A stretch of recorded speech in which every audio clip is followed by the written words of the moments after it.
Comrade ఈ బాలానందన్ శత జయంతిని జూన్ 16, 2025 వరకు దేశవ్యాప్తంగా జరపాలని CITU all India general council పిలుపునిచ్చింది. కేరళ రాష్ట్రం కొల్లం జిల్లాలో 16 జూన్ 1924న ఈ బాలానందన్ పేద కార్మిక కుటుంబంలో జన్మించారు. విద్యాభ్యాసం కొనసాగించలేక షాపుల్లోనూ రోజువారీ కూలీగాను కొంతకాలం పనిచేశారు. విద్యార్థి దశలో వామపక్ష భావాల పట్ల ఆకర్షితుడై కఠోరమైన కృషి చేసి జీవితాంతం కార్మిక వర్గానికి అంకితమై పనిచేశారు.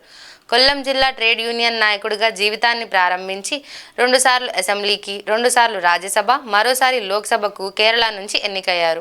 సిఐటియు కేరళ రాష్ట్ర కార్యదర్శిగాను, అఖిల భారత సిఐటియు అధ్యక్షులుగా 1990 నుండి 2002 వరకు కొనసాగారు.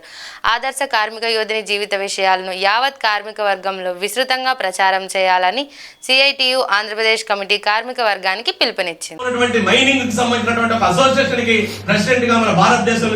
ఒక WFT లో ఒక ప్రాతినిధ్యంతో పనిచేశాడు.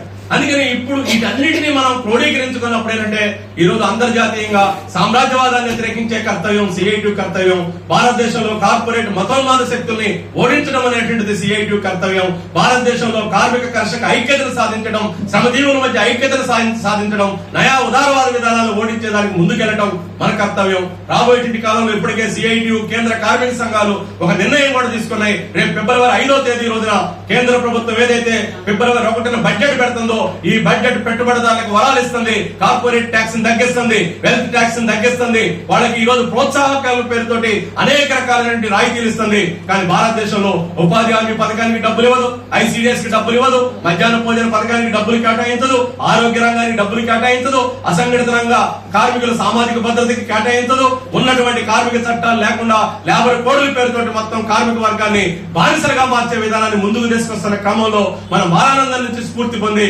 ఖచ్చితంగా ఈ విధానాలని సిఐటియు ఎదుర్కొంటది, కార్మికులను ఐక్యం చేస్తుంది, కార్మికోద్యమాన్ని ఒక విప్లవ స్ఫూర్తితో ముందుకు తీసుకెళ్లగలుగుతాం అనేటువంటి ఆత్మవిశ్వాసంతో ముందుకెళ్లడమే కామ్రేడ్ బాలానందన్ గారికి ఇచ్చే నిజమైన నివాళి.